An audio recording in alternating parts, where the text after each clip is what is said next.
Hi hello welcome back to our channel Shruti Harinath.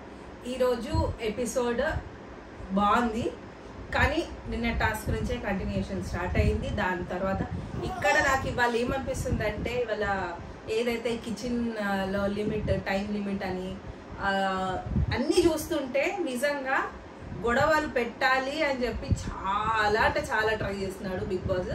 నాకు last season అంత interesting అనిపించట్లేదు. మళ్ళీ ఇప్పుడు ఒక పాయింట్ ఇచ్చాడనమాట, ఇలా లిమిటెడ్ టైం కిచెన్లో అని చెప్పేసి మ్యాక్సిమం పుల్లలు పెట్టి ఫుల్ గొడవలు పెట్టడానికే బిగ్ బాస్ ట్రై చేస్తున్నాడు. అలానన్నా కొంచెం ఏమంటారు, ఆ ఫీల్, ఆ ఇంట్రెస్ట్ వస్తుందని. ఎలా నడుస్తుందో, ఎన్ని గొడవలు అవుతాయో ఆ కిచెన్లో అనేది వెయిట్ చేసి చూద్దాం మనం. సో ఇవాళ ఎపిసోడ్లోకి వస్తే ఫస్ట్ నిన్నటి దాని నుంచే కంటిన్యూషన్ అవుతుంది. నిన్న ఏదైతే గేమ్ అయ్యిందో ఆ బెలూన్స్ది, ఆ టాస్క్ గురించి ఇంకా డిస్కషన్ నడుస్తుంది. సంచాలక డిసిషన్ అయిపోయింది, అంతా అయిపోయింది, బట్ స్టిల్ దాని గురించే డిస్కషన్ అవుతుంది. ఇక్కడ స్టిక్ బ్రేక్ అయ్యింది, అది నా ప్రాబ్లం ఎలా అవుతుంది అని అభయ్ వాళ్ళ టీం మాట్లాడుతున్నారు. సో ఇక్కడ స్టిక్ బ్రేక్ అయితే ఎందుకు పాజ్ చేయాలి, గేమ్ ఎందుకు పాజ్ చేయాలి అని చెప్పేసి యష్మి, మీ క్లాన్ వాళ్ళది బ్రేక్ అయింది కాబట్టి ఆ పాయింట్లో ఆలోచిస్తున్నారు వాళ్ళు, ఆ పర్సెప్షన్లోనే ఉన్నారు వీళ్ళందరూ. మీ క్లాన్ వాళ్ళది బ్రేక్ అయింది కాబట్టి పాజ్ చేసావా అనే థాట్ ప్రాసెస్లోనే ఈ క్లాన్ వాళ్ళందరూ ఉన్నారని నాకు అనిపించింది. ఇక్కడ అబ్బాయి కూడా ఏమంటున్నాడంటే, వాళ్ళ స్టిక్ వచ్చే వరకు నేనెందుకు ఆగాలి, అసలు ఆగాల్సిన అవసరం ఏమున్నది, అది గేమ్లో వాడితే విరిగిపోతే నాకేం సంబంధం అని చెప్పి అబ్బాయి మాట్లాడుతున్నారు. ఇక్కడ మళ్ళీ మణికంఠ అడుగుతున్నాడు, పాయింట్లు మాట్లాడుకుందామని చెప్పేసి మణికంఠ వెళ్ళి మాట్లాడుతుంటే యష్మి అరుస్తూనే ఉంది. అసలు ఏం అరుస్తుందో అసలు ఏమీ అర్థం కావట్లేదు. ఇక్కడ మాట్లాడుతున్నారు, నిఖిల్ మాట్లాడుతున్నాడు, అప్పటికీ నిఖిల్ చెప్తున్నాడు అరవకు అరవకు అరవకు, నువ్వు కూడా అరుస్తున్నావు, నేనెందుకు అరవద్దు నేనెందుకు అరవద్దు అని చెప్పి ఈమె కూడా అదే చెప్తున్నా, అరుస్తున్నారు కానీ పాయింట్లు మాట్లాడుకోవట్లేదు. సో ఇక్కడ మణికంఠ మనం పాయింట్ టు పాయింట్ మాట్లాడుకుందాం, పాయింట్ టు పాయింట్ మాట్లాడుకుందామని ఎన్నిసార్లు చెప్పినా కానీ అసలు ఎవ్వరు వినడానికి రెడీగా లేరు. కానీ ఇక్కడ నాకు ఇవాళ ఈ ఫస్ట్ పాయింట్ నుంచి చెప్తున్నా, మణికంఠ నిజంగా చాలా అంటే చాలా బాగా ఆడుతున్నాడు గేమ్ కానీ టాస్క్ కానీ, మన డిస్కషన్స్ వచ్చినా కానీ నిజంగా చాలా ఎఫర్ట్ పెడుతున్నాడు. నిజంగా అంటే నిజంగా ఫుల్ మైండ్తోని, మరి స్ట్రాటజీతోని ఆడుతున్నాడు. ఇలా నేను లైమ్ లైట్లో ఉండాలని ఆడుతున్నాడా లేదా తెలియదు, కానీ నిజంగానే రియల్గా అనిపిస్తున్నాడు. మనిషి బాగా ఆడుతున్నాడు మణికంఠ. ఫస్ట్ నుంచి అదే అనిపించింది నాకు ఇవాళ కాదు, నిన్న ఉన్న ఎపిసోడ్లో కూడా అలానే అనిపించింది.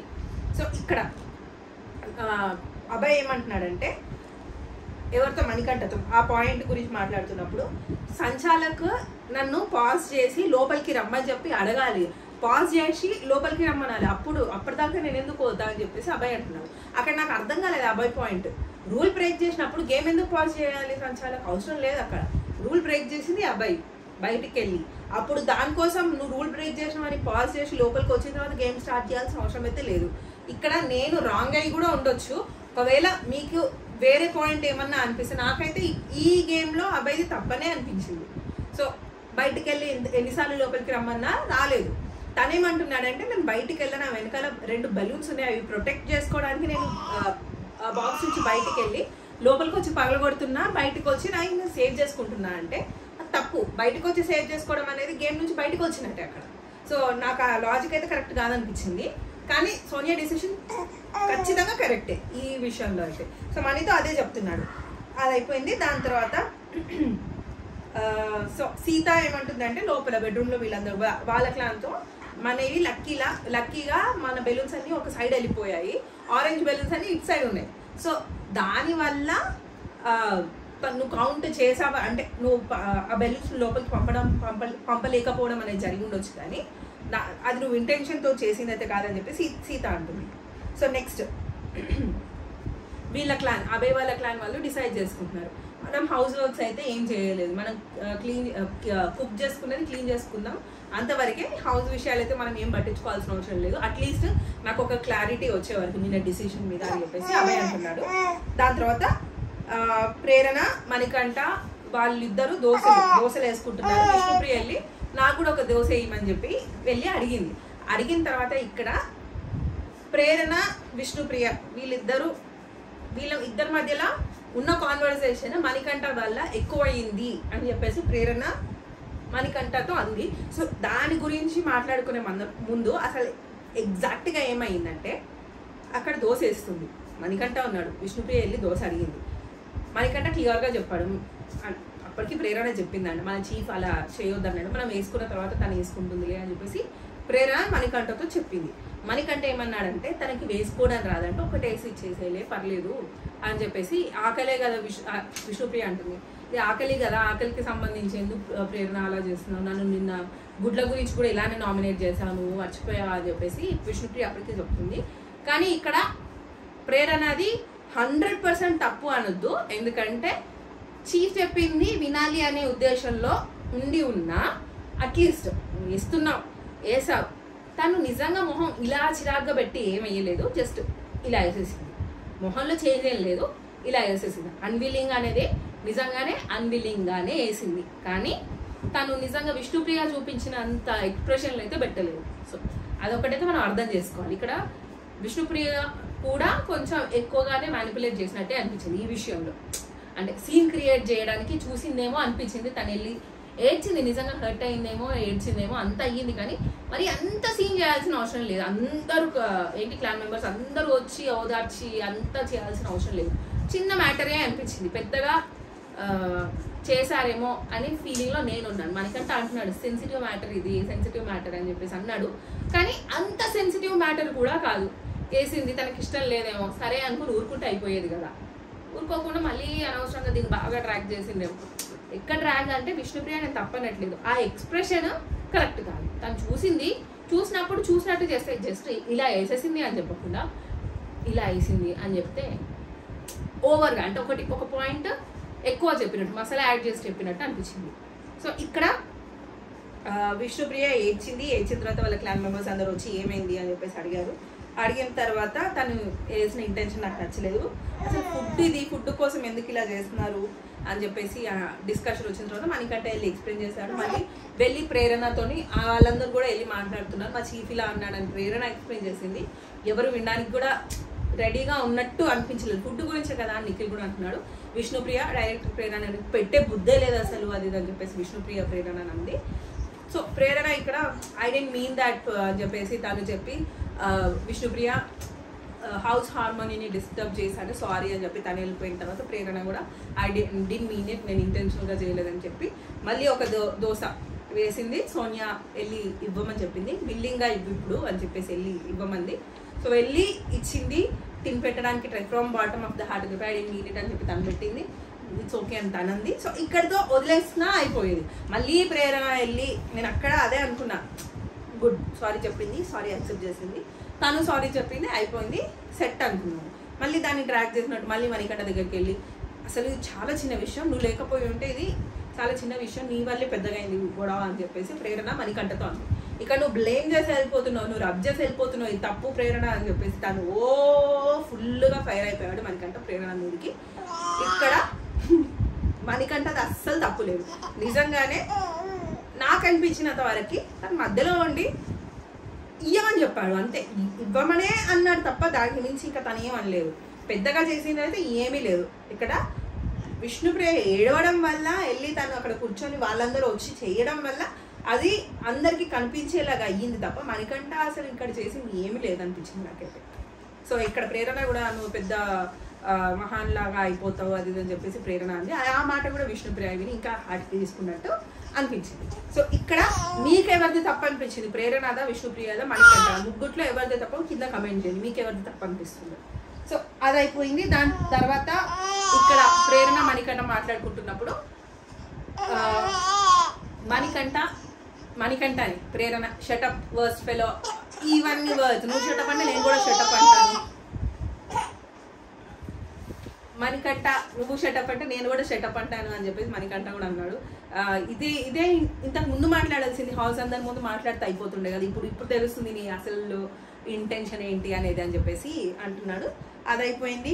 అదంతా అయిపోయిన తర్వాత అభయ్, పృథ్వీ, సోనియా, నిఖిల్ వీళ్ళందరూ కూర్చొని డిస్కషన్ చేసుకుంటారు. ఇక్కడ నిన్న టాస్క్ టైంలో సోనియా పృథ్వీని నువ్వెవరు చెప్పడానికి అని చెప్పేసి అంటే దానికోసం ఫీల్ అయిపోయి పృథ్వీ నిఖిల్తో చెప్తున్నాడు ఇదే మ్యాటర్, నేను తనతో మాట్లాడలేను. సోనియా అనేసరికి నాకు అక్కడ ఎవరో ఉంటే నేను వేరేలా రియాక్ట్ అయ్యేదని, మనకి క్లోజ్ కదా బాండ్ ఉంది కాబట్టి నేను మాట్లాడాను, నువ్వెవరు అని అంటే నేను చెప్పేవాడిని వేరే వాళ్ళు అయితే నేను ఎవరినో అనేది అని చెప్పేసి పృథ్వీ అన్నాడు. అంత అయిపోయిన తర్వాత సీత వాళ్ళ చీఫ్ గురించి, నిఖిల్ గురించి అసలు ఇంత స్ట్రాంగ్ వోకల్ ఉన్న అబ్బాయి అంటే చీఫ్గా ఉన్న అంత స్ట్రాంగ్గా ఉన్నాడు, ఫ్రెండ్షిప్తో ఉండి ఆ ఫ్రెండ్షిప్ రాగానే అసలు మొత్తం స్టబర్న్ అయిపోయి కామ్గా అయిపోయాడు. ఏంటో అసలు ఎందుకు ఇలా అయ్యాడు అని చెప్పేసి నిఖిల్ గురించి మాట్లాడుకుంటున్నారు. ఆ లోపే బిగ్ బాస్ అనౌన్స్మెంట్ ఇచ్చాడు, శక్తి టీం వాళ్ళు విన్ అయ్యారు. సో మోర్ ఛాలెంజెస్ విన్ అయ్యారు కాబట్టి వాళ్ళు సూపర్ మార్కెట్కి యాక్సెస్ ఉంది, వాళ్ళకి అబ్బాయికి జనరల్ స్టోర్కి యాక్సెస్ ఉంది అని చెప్పేసి చెప్పాడు. సో ఇక్కడ చెప్తున్నప్పుడు కూడా నిఖిల్ మీరు సూపర్ మార్కెట్లోకి వెళ్ళొచ్చు, అబ్బాయి మీకు జనరల్ స్టోర్ మీ ఫేవరెట్ ఫుడ్కి అర్హులు కాలేదు కాబట్టి అంటే అబ్బాయి మెల్లిగా మీ వల్లనే కాలేదు అని అంట. మీ వల్లనే కాలేదు అది ఎందుకన్నాడో అర్థం కాలేదు. అక్కడ సంచాలక్ డెసిషన్ చెప్పింది, గేమ్ ఆడింది మీరు, పాపం బిగ్ బాస్ ఏం చేశాడో అర్థం కాలేదు. సరే ఫైన్, బిగ్ బాస్ మీ వల్లే అయ్యిందని చెప్పేసి అబ్బాయి అన్నాడు. సో దాని తర్వాత వీళ్ళిద్దరు వెళ్ళారు, టాస్క్ ఆడారు. నిఖిల్ మ్యాక్సిమం ఎంత తీసుకోవాలో అంత తీసుకున్నాడు, సరిపడా తీసుకున్నాడు. అబ్బాయి కొద్దిగా తక్కువే తీసుకున్నాడు, టైం సరిపోలేదు. ఆ జనరల్ స్టోర్లో కొన్ని వస్తువులు ఉన్నట్టున్నాయి, తక్కువ తీసుకున్నాడు. తర్వాత బిగ్ బాస్ క్లియర్గా చెప్పాడు, మీ వస్తువులు మీ జాగ్రత్తగా పెట్టుకోండి అని చెప్పేసి బిగ్ బాస్ చెప్పాడు. అదంతా అయిపోయిన తర్వాత ఇక్కడ ప్రేరణ సోనియా వీళ్ళిద్దరు డిస్కస్ చేసుకుంటున్నారు. ఏంటి, ఐ థింక్ యశ్వీర్ గురించి మాట్లాడుకుంటున్నారు, ఎలా పరిచయం ఏంటి అని. మెల్లిగా వెళ్ళి చెవిలో గుసగుసలాడుతుంది. వాళ్ళిద్దరు ఏమైనా మాట్లాడుకోనియండి, పర్సనల్ లైఫ్ గురించి మనకు సంబంధం లేదు, కానీ చెవిలో గుసగుసలాడడం మాత్రం తప్పు అని నాకు అనిపించింది. బిగ్ బాస్ హౌస్లో ఉండి ఆల్రెడీ మీరు మెల్లగా మాట్లాడుకున్నా ఆ కెమెరాలకి మీకు చూసే వాళ్ళకి తప్ప ఎవరికి అర్థం కాదు. అంటే మనకి ఆడియన్స్కి కూడా కనిపించొద్దు అని చెప్పేసి మెల్లిగా చెవిలో గుసగుసలాడుకుంటున్నారు. సరే మేబీ అంత పర్సనల్ కావచ్చు, సరే అది ఇంకా వాళ్ళకి వదిలేద్దాం. దాని తర్వాత కిచెన్ టైమింగ్స్ గురించి బిగ్ బాస్ అనౌన్స్ చేశాడు. ఇప్పటి వరకు లాగా కాకుండా అప్పుడే విష్ణుప్రియ వెళ్ళి పన్నీర్ అనుకుంటా కుక్ చేయడానికి గ్యాస్ ఆన్ చేస్తారు. బిగ్ బాస్ గ్యాస్ ఇవ్వండి అని చెప్పేసి అడుగుతున్నప్పుడు బిగ్ బాస్ అనౌన్స్ చేశాడు, లిమిటెడ్ ఇప్పటి నుంచి టైమ్, లిమిట్లెస్ షోలో లిమిటెడ్గానే గ్యాస్ వస్తుంది, 14 hours వీక్కి అని మాత్రమే చెప్పాడు. సో దాన్ని బట్టి చూసుకుంటే రోజుకి 2 గంటలనే వేసుకోవచ్చు, కాకపోతే వాళ్ళు వాడుకునే దాన్ని బట్టి వారానికి 14 గంటలు ఎప్పుడైనా వాడుకోవచ్చు. సో వీళ్ళు నిజంగా ఈ రెండు టీంలు అండర్స్టాండింగ్, ఇప్పుడు అబ్బాయికి నిఖిల్కి నిజంగా మంచి అండర్స్టాండింగ్ ఉంది. ఏ గొడవలు పడకుండా వాళ్ళ అండర్స్టాండింగ్ ప్రకారం ప్రాపర్గా కుకింగ్ టైమ్ ప్రాపర్గా యూజ్ చేసుకుంటే నిజంగా సరిపోతుంది. లేదు మేము కొట్టుకోవడానికి బిగ్ బాస్ ఇది పెట్టాడు, సో మేము కొట్టుకొని తీస్తామని చెప్పేసి స్టార్ట్ చేస్తే మాత్రం ఆ టైం అస్సలు సరిపోదు, డెఫినెట్గా సరిపోదు. కానీ ఎలా అవుతుందో అనేది మనం వెయిట్ చేసి చూడాలి, అంతకుమించి ఇంకేం లేదు దాని గురించి. సో ఇక్కడ ఆ కుకింగ్ టైంలో ఏదైతే బెల్ ఎప్పుడైతే కొడతారో స్టార్ట్ చేసేటప్పుడు బెల్ కొట్టాలి, అయిపోయిన తర్వాత బెల్ కొట్టాలని బిగ్ బాస్ చెప్పాడు. బెల్ కొట్టిన తర్వాత నుంచి కట్ చేయడం కూడా ఇంక్లూడ్ అవుతుంది, వెజిటబుల్స్ కట్ చేయడం కూడా దాంట్లోనే ఇంక్లూడ్ అవుతుందని బిగ్ బాస్ క్లియర్గా చెప్పాడు. సో ఆల్రెడీ ఫస్ట్ 12 minutes వాడుకున్నారు ఆ రోజుల్లో. దాని తర్వాత ప్రభావకి వచ్చింది గుడ్లు పెట్టడానికి. సో ఆ గుడ్ల గేమ్ స్టార్ట్ అయింది, 2 teams నిల్చున్నాయి. లాస్ట్ సీజన్లో కూడా సేమ్ ఇదే గేమ్ ఉంది, కాకపోతే చిన్న కోడి ఉంటే ఇప్పుడు పెద్ద కోడి వచ్చింది. ఇక్కడ ఆ గుడ్ల కోసం పిచ్చిగా కొట్టుకున్నారు 2 teams. పిచ్చిగా అంటే చాలా చాలా చాలా చాలా చాలా ఘోరంగా కొట్టుకున్నారనే చెప్పాను ఇక్కడ. సో వీళ్ళు కొట్టుకుంటున్నారు, అంత అయ్యింది, ఆ గుడ్లు వీళ్ళు లాక్కున్నారు వాళ్ళు లాక్కున్నారు, అంత అయ్యింది. కానీ ఇక్కడ ఒక్కటి నిజంగానే ఆ గేమ్ ఆటప్పుడు అలా అగ్రెషన్ తోటి అలా అయిపోతారేమో తెలియదు, కానీ అక్కడ ఏమైపోయిందంటే నిజంగానే ఆ పృథ్వీ వాళ్ళని ఆపడం కానీ బ్లాక్ చేయడం అన్ని స్టార్ట్ చేశారు. అఫ్కోర్స్ వాళ్ళ స్ట్రాటజీ స్ట్రాంగ్ ఉన్న వాళ్ళు ఆపుతున్నారు, బ్లాక్ చేయడానికి ట్రై చేస్తున్నారు వేరే క్లాన్ మెంబర్స్ని. కొంచెం ఎవరైతే తీసుకోగలుగుతున్నారో తీసుకొని వెళ్ళి సేవ్ చేసుకున్నారు, ఎవరైతే సేఫ్గా పెడుతున్నారో వాళ్ళు పెడుతున్నారు, బ్లాక్ చేసే వాళ్ళు బ్లాక్ చేస్తున్నారు. మంచి స్ట్రాటజీతోనే ఆడుతున్నారు. కానీ ఇది అవే మనకి ఒక పాయింట్లో చెప్పాడు, పృథ్వీ స్టార్ట్ చేసింది అంత చెత్త గేమ్, ఆడంత వర్స్ట్ ప్లేయర్ ఈ బిగ్ బాస్లో ఎవరు లేరు అది అని చెప్పేసి, కామన్ సెన్స్ ఏం లేదు, ఏది వాడాడు అది అని చెప్పి పృథ్వీని తిడుతున్నాడు. కానీ పృథ్వీ స్ట్రాటజీ కరెక్టే, కానీ అది రియాక్ట్ అయ్యే పద్ధతి తప్పు. ఏదైతే ఆడుతున్నాడో స్టాప్ చేస్తా అంటే స్టాప్ చేసే ఉంటే అయిపోయేది. వైలెంట్గా బిహేవ్ చేసి ఆ కోపం ఆ అగ్రెషన్ అదంతా దానివల్ల గేమ్ అనేది డిస్టర్బ్ అవుతుందని అనిపించింది. సో నాకైతే నాకు పర్సనల్గా అది అనిపించింది. సో ఇక్కడ ఆల్రెడీ ఫస్ట్ పాస్ అయ్యే ముందు కాంతారా దగ్గర 10 eggs ఉండే, శక్తి టీం వాళ్ళ దగ్గర 21 eggs ఉండే. దాని తర్వాత మళ్ళీ గేమ్ స్టార్ట్ అయింది. అప్పటికి ఆదిత్య పృథ్వీని తిడుతున్నాడు, ఎందుకంత కోపం అగ్రెషన్ ఎందుకు వస్తుంది, అది దాన్ని నువ్వు నా కళ్ళలో గుర్చావు, అభయ్ నువ్వు నా కళ్ళలో వచ్చా అన్న తర్వాత నేను ఆదిత్యాన్ని పిలిచాను అని చెప్పేసి అభయ్ అంటున్నాడు. సో ఇవన్నీ అవుతున్నాయి. మళ్ళీ గేమ్ రీస్టార్ట్ అయింది. అప్పుడు ఇక్కడ మణికంఠ అప్పటికి అభయ్ అని పిలుస్తున్నాడు. తను రాలేదు. మేబీ తను సేవ్ చేస్తున్నాడో ఇంకేం చేస్తున్నాడో ఆ గేమ్లో. తన దగ్గర 5-6 ఎగ్సే ఉన్నట్టున్నాయి. 5-6 ఉన్నాయో 10 ఉన్నాయో మనకు అంత క్లియర్గా లేదు. కానీ నిఖిల్ తీసుకునే మాత్రం 4-5 ఎగ్స్ తీసుకోవడం కనిపించింది. సో తను పట్టుకున్నాడు. నబిల్ కూడా తను వెళ్ళమని చెప్పాడంట. తను వెళ్ళాడో లేదో, చాలా తీసుకొని వెళ్దామనే థాట్లో ఉన్నాడో మణికంఠ మనకు అర్థం కాలేదు. కానీ మణికంఠ 100% ఎఫర్ట్ అయితే ఇచ్చాడు గేమ్ ఆడడానికి. ప్రాపర్గా రూల్ ఫాలో అవుతూ ఆ లైన్ బయటే ఉండి విష్ణుప్రియ కూడా నువ్వు లైన్ క్రాస్ అవుతున్నావు చూసుకున్నాడు అని చెప్పేసి తనకి ప్రాపర్గా ఆడుతున్నాడు. కానీ ఇక్కడ నిఖిల్ వచ్చి ఇలా తోసి పడేసరికి పాపం తనకి హెడ్కి ఇంజురీ అయ్యింది. మెడికల్ రూమ్కి కూడా తీసుకెళ్లారు. ఇక్కడ హెడ్కి ఇంజురీ అయ్యి ఆ తలకి మరీ పెద్ద దెబ్బ ఏం కాదు. కాకపోతే ఇంజురీ చిన్నదా పెద్దదాన్ని వదిలిపెడితే తనకి దెబ్బ దాకి కింద పడి ఉంటే ఇక్కడ పృథ్వీ, ప్రేరణ, ఆదిత్య వీళ్ళ గొడవ వాళ్ళదే ఉన్నది. ఆ పృథ్వీని ఏమేమో మాట్లాడిస్తున్నాడు ఆ కోపంతో. మళ్ళీ సోనియా మొదలు పెట్టింది. దెబ్బలు దాక్కున్నాయి. అందరు కలిసి వెళ్ళి ఒకసారి మాట్లాడితే అయిపోతాడు అబ్బాయితో. అది వదిలేసి కొట్టుకుంటూనే ఉన్నారు. వైలెన్స్ వచ్చినప్పుడు అట్లీస్ట్ ఆ వైలెన్స్ని బ్రేక్ చేయడానికి ఏం మాట్లాడితే బాగుంటుంది అనేది ఆలోచిస్తే బాగుండేది. నాకైతే అది అనిపించింది. సో అంతకుమించి వాళ్ళ పెద్దగా ఏం లేదు. ఇక్కడ వీళ్ళు అప్పటికి మణికంఠ అంత దెబ్బ దాకి అంతగానం ఆడుతున్నా కానీ యష్మి, ప్రేరణ, నబిల్ వీళ్ళు ముగ్గురు కూర్చొని అసలు ఆయనకి ఏమైంది, ఆయనకి అసలు బ్రెయినే లేదు అలా ఆడుతున్నాడని యష్మి. ఈమెకి అసలు నోరు ఒక్కటి తప్ప ఇంకేది లేదని నాకు అనిపిస్తుంది. బుర్ర ఏం మాట్లాడుతుందో ఏమో, ఆడేది కనిపించట్లేదేమో. కళ్ళు వాడికి బుర్ర లేదనుకుంది, ఈమె కళ్ళు లేవని నాకు అనిపిస్తుంది. ఏం మాట్లాడుతుందో. ఆమె ఆడేది తక్కువ, అరిచేది ఎక్కువ ఉంది. మణికంఠని అసలు వాడు ఏం ఆడుతున్నాడో అది చూసి మాట్లాడాలి ఏదైనా. మీ క్లాన్ మెంబరే కదా, పక్క క్లాన్ మెంబర్ అయ్యి ఉంటే నువ్వు ఒక పాయింట్ అవుట్ చేసి వాడు అట్లా ఆడుతున్నాడు వీడు ఇట్లా ఆడుతున్నాడు అంటే బాగుంటుంది. మీ క్లాన్ మెంబరే నీ కోసమే మీ టీం కోసమే ఆడుతున్నప్పుడు వాడు అలా ఆడాడు 10 తీసుకురావాల్సిన అవసరం ఏముంది, 5 తీసుకొస్తే అయిపోతుంది కదా, అన్నీ అలా చేయాలి ఇలా ప్రాపర్గా నువ్వు వేరే టీం వాళ్ళకి ఒకలాగా చెప్పొచ్చు, నీ టీంలో ఆడుతున్న వాళ్ళకి ఒకలాగా చెప్పొచ్చు. అది వదిలిపెట్టి అరుస్తూనే ఉంది ఆ అమ్మాయి. అసలు ఎప్పుడు పోతుందో అనిపిస్తుంది యష్మి నాకైతే. మీకేమనిపిస్తుందో, ఎవరు పోతే బాగుంటుందో కింద కమెంట్ చేయండి. ఈ వీక్ యష్మి పోతే నిజంగా అబ్బా దేవుడా అనిపిస్తుంది నాకైతే. సో ఇవాళకి ఇంతే. That is it for today. Bye. See you tomorrow.